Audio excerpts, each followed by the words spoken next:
¿Cómo están? Espero que tengan muy buenas noches. Y les doy la bienvenida a estas historias que escapan a la razón. Por eso te digo, apaga las luces si te animás, porque te voy a llevar a un lugar inolvidable y perturbador. Mira, te voy a contar historias del otro lado y quiero hacerte sentir casi como un protagonista más de la trama. Vení conmigo y prestá atención. Solo déjate llevar. Cruzá el umbral y entremos juntos al mundo de lo misterioso.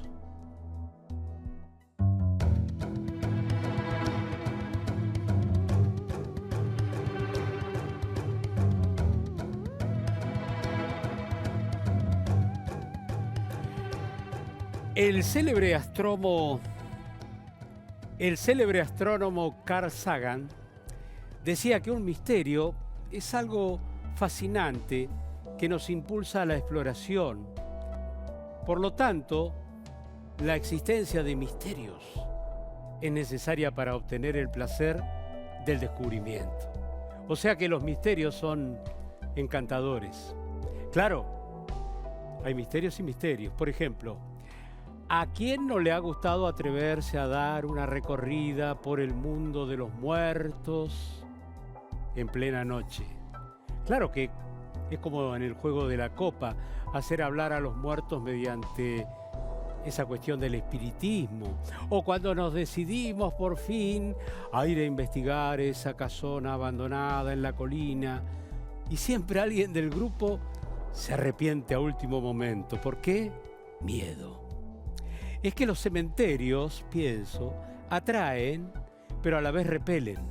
Sus figuras, el mármol frío, los ángeles, las cruces, todo parece estar al acecho. Y el cementerio de la Recoleta, enclavado en el corazón de Buenos Aires, todavía más. Hay, mira, 4.780 bóvedas en la Recoleta. Mirá si habrá misterios allí. Debido a la importancia de las personalidades que descansan en esta ciudad de muertos y a la gran cantidad de obras de arte como estatuas, ángeles, bustos y vitrales, este cementerio está considerado entre los más importantes del mundo, junto al de Père Lachaise en París y al Staglieno de Génova.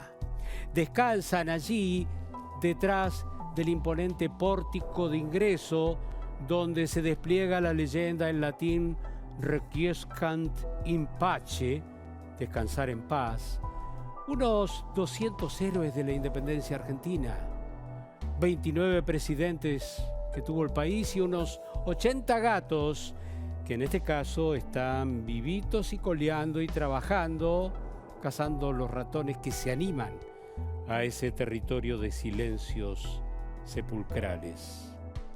El cementerio es una obra de arte en sí mismo. Se convirtió en un barrio tan exclusivo como el barrio que lo rodeaba. Fue inaugurado con otro nombre en 1822 en un terreno de 6 hectáreas que fue expropiado a los monjes recoletos. De allí ese nombre que tiene, la Recoleta. Se lo llamaba Cementerio de Miserere o Cementerio del Norte. Y no fue para nada exclusivo al principio. Baste decir que el primer cadáver que ingresó al cementerio fue el de un hijo de esclavos negros. Porque hasta que los ricos se fueron de la zona sur, donde estaban residiendo en sus grandes mansiones de la ciudad, debido a la epidemia de fiebre amarilla de 1871, y que poblaron la zona norte, recién allí el cementerio se volvió exclusivo, las mansiones se mudaron a esa zona y el de la Recoleta se transformó en uno de los cementerios más fastuosos y famosos del mundo. No ahora, porque hay pandemia, pero en otros tiempos, no ahora, pero en tiempos normales, unos 2.000 turistas lo visitan diariamente y todos ellos reciben información sobre las personalidades que descansan en las bóvedas y criptas. pero sobre todo se sienten absolutamente perturbados cuando los guías relatan la historia de dos mujeres cuyos fantasmas parecen ambular entre los pasillos de la famosa necrópolis porteña. ¿Y por qué estas dos mujeres interesan especialmente a los visitantes? Si hay seguramente miles de adolescentes y mujeres jóvenes que reposan allí el sueño eterno. ¿Sabes por qué? Porque son las únicas dentro del cementerio que tienen un monumento que las recuerda. Una de ellas es la llamada Dama de Blanco, y te pido que prestes atención porque ya después de este contexto estamos entrando en tema. Y su vida y su muerte son una realidad incontrastable, pero su historia posterior, que para algunos existe, es verdaderamente un profundo misterio. A Luz María García Belloso, de ella estamos hablando, le hicieron la tumba muy cerca de la entrada al cementerio. Tenía solo 17 años cuando murió, estragada por una terrible y prematura leucemia en 1925. Su madre, dicen, arrasada por la tristeza, pidió, rogó, suplicó que le permitan dormir junto a la difunta en un rincón de la cripta, junto a la blanca estatua donde descansa plácidamente recostada. Por alguna razón, una versión sobre su fantasma se afirmó rápido en la ciudad de Buenos Aires. Su fantasma. Refería a esta historia que 5 años después de esta muerte prematura, un hombre joven, un dandy porteño de aquel tiempo y de aquel barrio de la alta sociedad, encontró en los alrededores del cementerio a una muchacha vestida de blanco, toda de blanco, con rizos dorados, que lloraba desconsoladamente junto al paredón. Le ofreció primero un pañuelo para enjugar sus lágrimas y luego le ofreció su saco para abrigarla del frío que parecía llevar en el alma. Acto seguido, la llevó a tomar un café en un bar cercano a la Biela de hoy, pero que en aquel tiempo se llamaba La Veredita. Y al anochecer, después de consolar su pena, el hombre supo que esa joven enigmática se llamaba Luz María. Siguiendo con la historia, la señorita cautivó con su presencia y con su rara belleza al joven que acudió a consolarla, y llegado a un punto, se animó a darle un beso en la mejilla con otras pretensiones.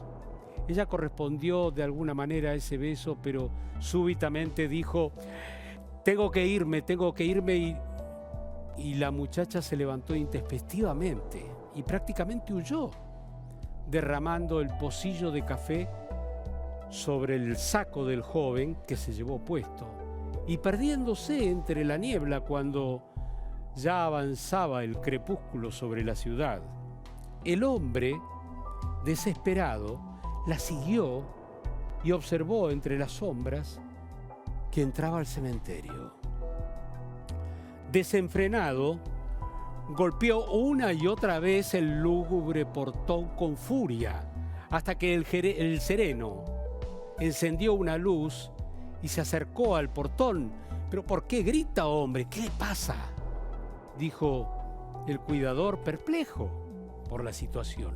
«Busco a la señorita que acaba de entrar al cementerio», dijo ansiosamente el joven. «Le pido, por favor, que me deje entrar». «Imposible. Aquí no hay nadie, no ingresó nadie, joven. ¿No ve que las puertas están cerradas? El cementerio está cerrado». Pero el joven rogó y rogó al cuidador hasta que éste se compadeció y accedió a abrirle la puerta. Y entonces el joven la buscó desesperadamente en la oscuridad de la noche, ambulando entre ese laberinto de bóvedas, hasta que por fin encontró su saco manchado con el café colgando del frente de una tumba y al recogerlo, al descolgarlo, descubrió en el frontispicio que llevaba para su asombro este nombre, Luz María García Belloso, y descubrió en la estatua durmiente de mármol que reposa sobre el féretro las facciones de la muchacha a la que había besado apenas un rato antes. O sea, la bóveda con sus restos contiene una hornacina con una estatua yacente realizada en mármol de Carrara que representa a la joven descansando sobre un lecho de rosas. En la bóveda esa descansan además el padre de Luz, el dramaturgo Enrique García Belloso, fundador de Argentores, una persona importante, también el abuelo de Luz, español, escritor, Juan José García Belloso, que fue el primero en reconocer los valores literarios del Martín Fierro, y la actriz, una de las primeras actrices reconocidas de la Argentina, Blanca Podestá, cuyo nombre lleva un teatro. Pero al margen, ¿no? Pero desde entonces, esa dama misteriosa entró en la historia como la Dama de Blanco. Y desde entonces, no son pocos los que alegan que su fantasma, de largo y toda de blanco, seduce por las noches a los hombres incautos en la esquina de Vicente López y Ascuénaga, junto al paredón del cementerio. Misteriosamente en su bóveda, en la estatua que reproduce su cuerpo y su hermoso rostro, siempre hay una fresca y recién cortada rosa entre sus manos. Solo acabas de enterarte de uno de estos casos misteriosos, pero porque para algunos investigadores de la necrópolis más famosa de Buenos Aires, la de otra mujer, Rufina Cambaceres, es una de las historias más trágicas del cementerio y las que más versiones encontradas tiene. ¿Quién fue Rufina Cambaceres? Rufina era hija de Eugenio Cambaceres, un gran escritor argentino y aparte abogado y político del siglo XIX, y de Luisa Bacicchi, una talentosa cantante y bailarina italiana. El día que Rufina cumplía 19 años, la mucama del caserón de Barracas, donde vivía, la encontró en su habitación sin pulso ni respiración. Llamaron de urgencia al médico, que la dio por muerta y dictaminó síndrome cardíaco. Y Rufina fue enterrada esa misma noche del 31 de mayo de 1902. El cronista del diario La Nación reconstruyó el episodio del siguiente modo, escribiendo: después de despedir a sus amigas, la señorita Cambaceres pasó a sus habitaciones a fin de vestirse para ir a la función de la ópera, y cuando todavía vibraba en el ambiente el eco de sus risas casi infantiles con sus amigas, una afección fulminante la derribó y la dejó rígida y yerta entre las galas con que se disponía a ataviarse para ir al teatro.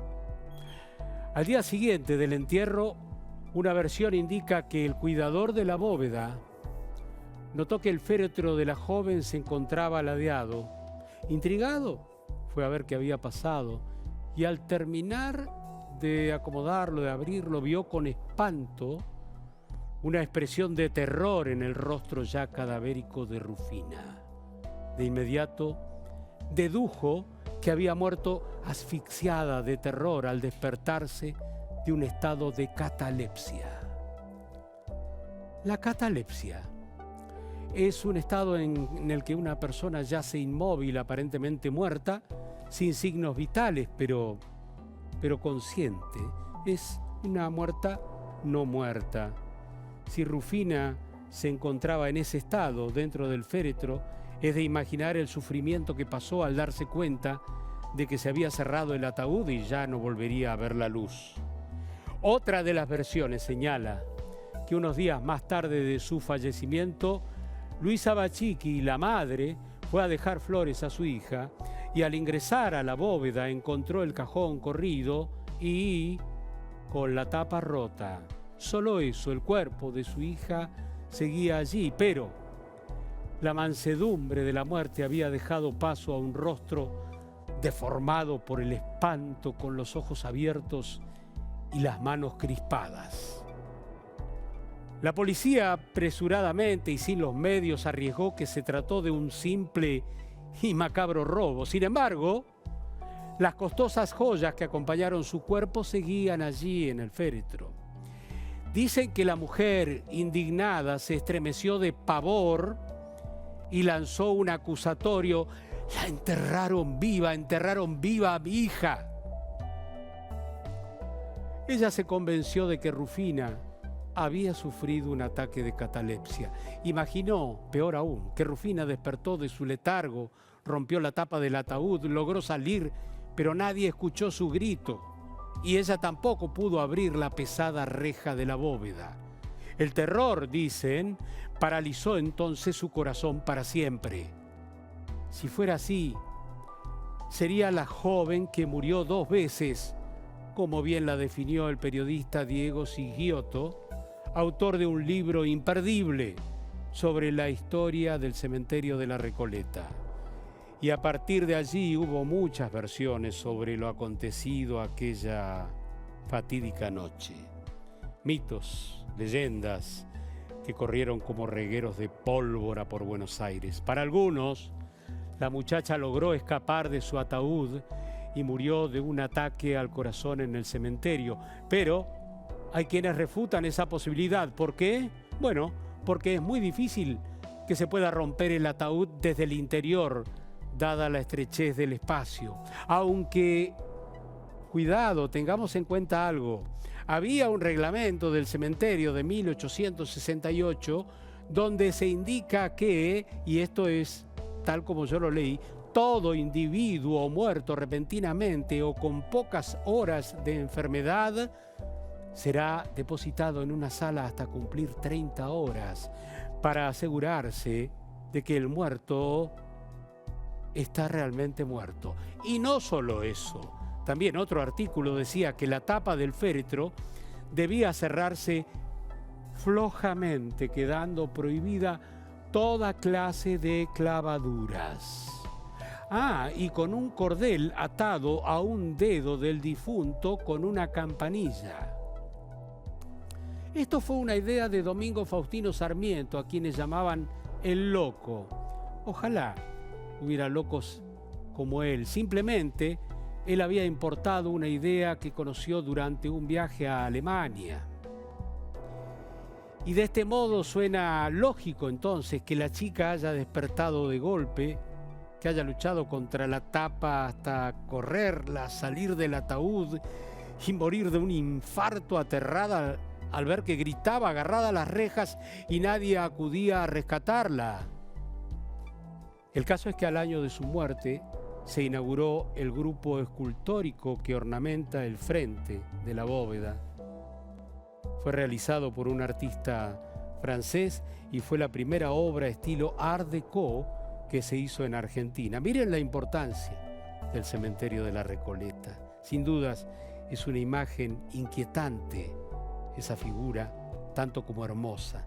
La silueta de Rufina en mármol de Carrara custodia una puerta falsa en el mausoleo de los Cambaceres y allí se la ve tomándose de un picaporte en una actitud un tanto ambigua. No sabemos si está entrando o saliendo. Una de las razones de que seguramente contribuyó a extender la leyenda de que Rufina también podría ser la dama de blanco que deambula por las noches en las veredas aledañas a los paredones del cementerio y que seduce con su fantasmal belleza a los despreocupados viandantes que caminan bajo los paredones del cementerio.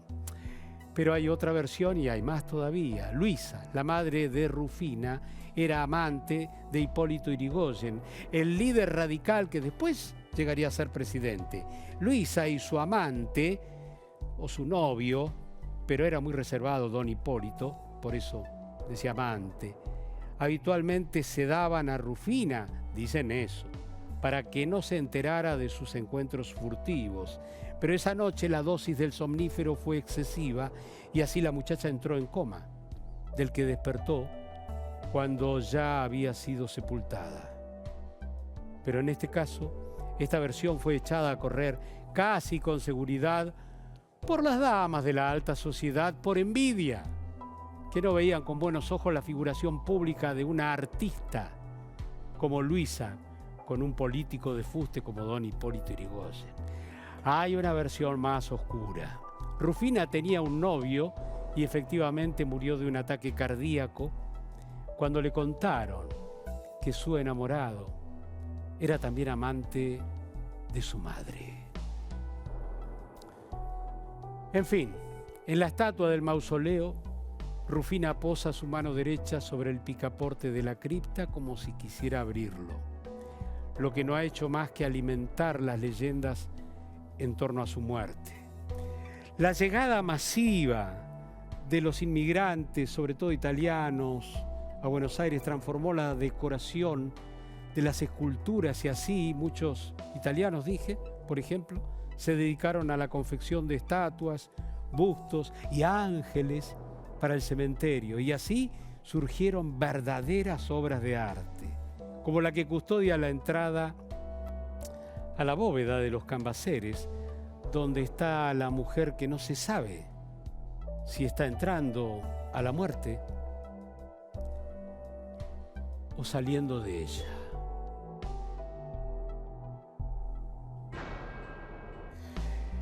Estaba pensando qué historia subyugante esta de las damas de blanco, de la Recoleta y sobre todo la catalepsia. El tema de morir y no morir duró, miren, hasta bien entrado el siglo XX. El temor a despertarse dentro de un ataúd era uno de los miedos recurrentes cuando se pensaba en partir hacia el más allá. Una vez el profesor Eduardo Lázari, que conoce bien estos temas de la Recoleta, me contó una historia al respecto que traigo a colación, ya que hablamos de las misteriosas damas de blanco, ¿no es cierto? Una de las tiendas más famosas de Buenos Aires a principios del siglo XX se llamaba Gat y Chávez, que era la feliz asociación entre dos empresarios, uno santiagueño, el señor Chávez obviamente, y Alfredo Gat, un inglés que se volvió millonario en la Argentina. Chávez murió en 1932 y fue sepultado en una bóveda que se construyó en el cementerio de la Recoleta, a pasos nomás de la entrada. Alfredo Gat, sabía que pronto le llegaría su turno, pero tenía mucho miedo, no por la muerte en sí, sino por la posibilidad de despertar en el ataúd y no poder salir, algo que ocurría de vez en cuando. Frecuentemente los ataques de catalepsia podían ser confundidos con la finalización de la vida. Las historias sobre personas sepultadas con vida eran comunes todavía y no provenían solamente de la imaginación de algún escritor romántico. Entonces él entró en pánico el día en que se descubrió que Rufina Cambaceres, hija del poeta Cambaceres, murió a los 19 años y había sido sepultada viva, víctima de la catalepsia, tal como lo narramos anteriormente. Entonces este hombre contrató a un ingeniero para que diseñara un complejo sistema que le garantizara que si él no estaba muerto, pudiera salir del encierro. Y le hicieron un ataúd triple con un mecanismo hidráulico complejísimo conectado a la puerta y al campanario que esta bóveda tenía arriba. Gat probó este complejo aparato 12 veces, se sepultaba, ingresaba a su ataúd, lo encerraban y probaba el mecanismo. Hasta ese punto llegó su obsesión. Era un problema serio porque los ataúdes de las bóvedas son absolutamente herméticos debido a la necesidad de inodorización. Las 12 veces que Gat lo probó, se abría la puerta, se abría el ataúd y sonaba la campanilla. Pero a la vez Pero a la vez número 13, la que murió en 1936, nadie activó el mecanismo. O sea que el señor Alfredo Gatt se murió en serio. Gatt murió tranquilo, sabiendo que estaba preparado para regresar del más allá. Y así se convirtió en el inexorable huésped del más complejo féretro que jamás haya existido, y lo ubicaron en su propia bóveda en el cementerio de la Recoleta, no muy lejos de su querido socio, el señor Chávez.